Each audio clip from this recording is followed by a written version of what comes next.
Ever gone back in time? Well, this is your lucky day. You are going to Rees's Pharmacy in downtown Geneva, which at one point was like going back to the 1930s. Make a turn and you are in the 1890s. Grab your camisole. We are heading in. Thank you for allowing us in your store. And you have an old-fashioned kind of soda fountain here. Yes, it is. It's an old-fashioned soda fountain. I think it's been here since the 30s, if I'm not mistaken. Oh, we have the original mixer there. We have the arms, the draft arms for sodas, chocolate sodas. We have, in fact, I am an original soda jerk. I was a soda jerk back in the 1950s, so when you come in here and get a soda, ice cream soda, you're going to get an original 1950 ice cream soda. You are an original jerk. I'm an original jerk. That's exactly what I am. So, well, tell us, what do you serve at the... Well, we have hot dogs, we have sloppy joes, we have grilled cheese, we have nachos. And we only have 3 flavors of ice cream: chocolate, vanilla, and strawberry. I'm trying to keep it, you know, that 50s style. And but we have banana splits, beautiful banana splits, hot fudge sundaes, milkshakes, malts, regular malts. In fact, this was the original mixer, ice cream,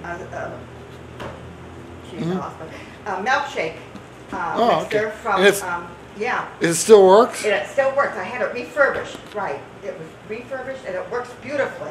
Those things just last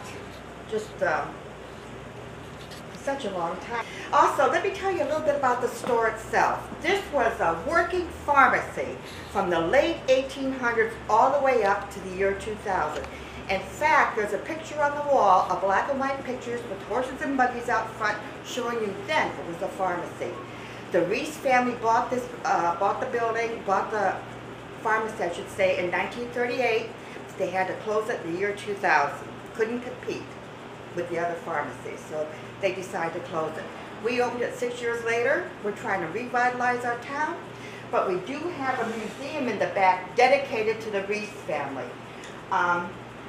We have retro candy, we have a wine section, we have some antiques, we have gifts, we have nautical items. See, what else do we have? We have just everything. It's just the atmosphere of coming in. Our posters on the wall, they've all been autographed, one by Glenn Miller, another by Gene Krupa. In fact, they're bolted to the wall. So anyway, we have, it's just a wonderful atmosphere, like you're walking back in time. We have a stove from the 1850s, a gas stove from the 1850s. We have a telephone booth from the 1950s. Which I'm going to get hooked up eventually. People come in and they'll, I take a lot of things on consignment. People come in, you know, with some antiques and things, would like to sell them, and so I sell them on consignment. The radios are on consignment.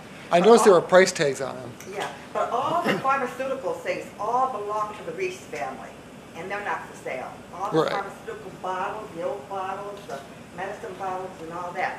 But we do have depression glass, and which is I got from an estate, which I really like. I'm starting to get interested now in depression glass.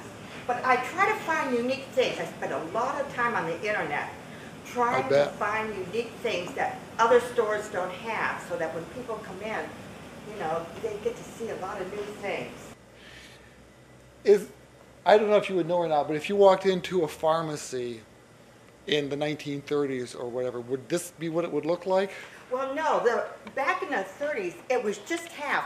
If you ever been to Rexall drugstores, it seems like they were just half the store. And that's what Rees's drugstore was. It was just half.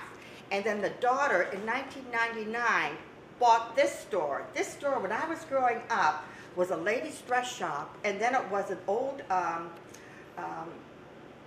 pizza place. Oh, then a record shop. But then she bought this, and then she expanded it all, but then they had to close it in 2000. A year later. After all this expansion, she had to close it. So when we opened it, we of course the pharmacy isn't up and running, so it's just a museum now. But we had to do something, you know, to bring people in. So that's when the gifts started coming in. you know, the gift items and things like that. So So you were open this in 2006. six, right? So this sat December. empty for 6 years. 6 years it was empty, right? It was, yep. We came in, cleaned it all out, and set everything up. Now these here cabinets here are all original, because when I was growing up, they were on that side, where the soda fountain is, and she just put them on this side. And some of the woodwork is original. They just tried to match it when they expanded it. But it's a wonderful store, and I'm just so pleased the Rees family kept it, you know, kept it the way it was, and are still interested in keeping it. They still this come way. in and... Once in a while they'll come in, right. Ralph Rees, I remember him when I was growing up. I mean, they were just very good at the community, the Rees family. So that's why I retired from the government in D.C. and I retired and I came back to Geneva. It was the best thing I ever did. You know, I found my home. I found this place with the Rees family, and I just feel just right at home, and I just care so much for the town. I just want more people to come down and enjoy our town. And that's what we're trying to do.